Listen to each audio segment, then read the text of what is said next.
Okay, what is this? It's a book. Y- Yeah, I know it's a book, but what kind? It's it's fiction. Yeah, it's fictional, but it contains a history which is factual. So, So, yep. Well, well then, it's historical fiction.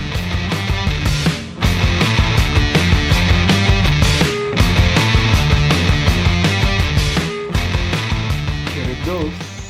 Books that I finished read recently. Namaku Alam. Namaku Alam is a historical fiction novel written by Leila S. Chudori as the author that published on 2023. Leila, or we call it Mbak Leila, has written other historical fiction.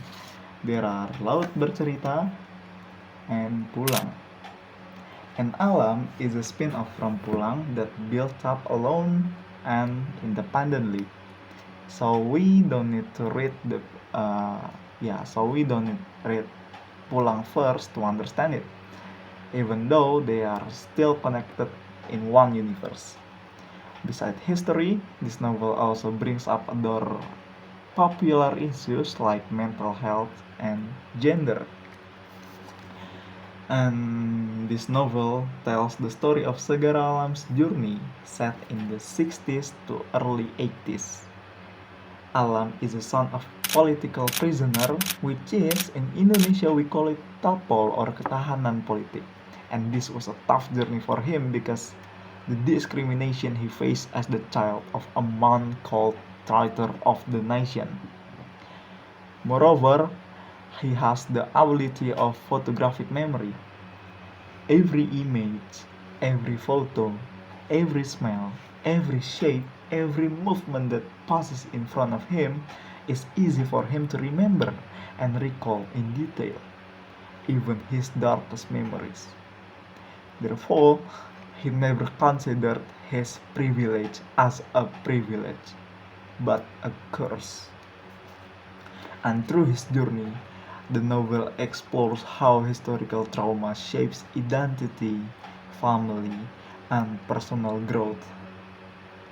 It's called historical fiction because it deals with the dark period of Indonesian history in 1965, which is often forgotten or twisted, and it's told through fictional characters and stories based on the author's perspective. And there are some quotes I really liked in the book about how the author describes Indonesia's history. One of them is what teacher Umayani said. One character from here. She said, "The recording of this country's history is terrible, Alam. We are in the grip of those in power, and they are the ones who steer the course of Indonesia's history to serve their own interests, to maintain their strength and authority. I am deeply concerned for my fellow history teachers at the universities. They must be tormented by these restrictions." What I love about this novel isn't just the story itself, but also the illustrations.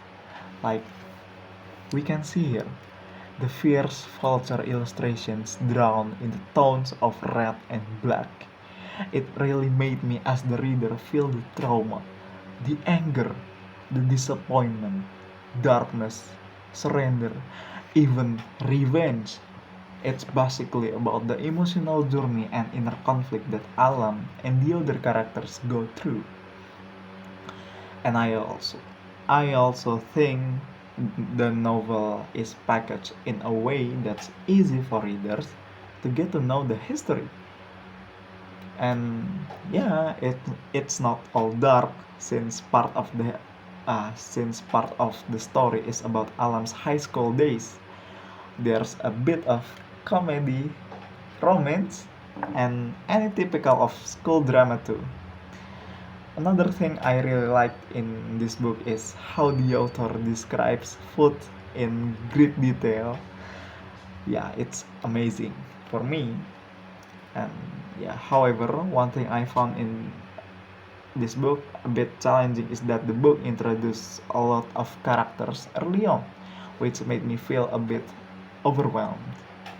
The back and forth timeline also confused me a little at times, but overall, it's still enjoyable. And in the end, I really like this novel and would personally rate it 8 out of 10. And maybe that's all from me.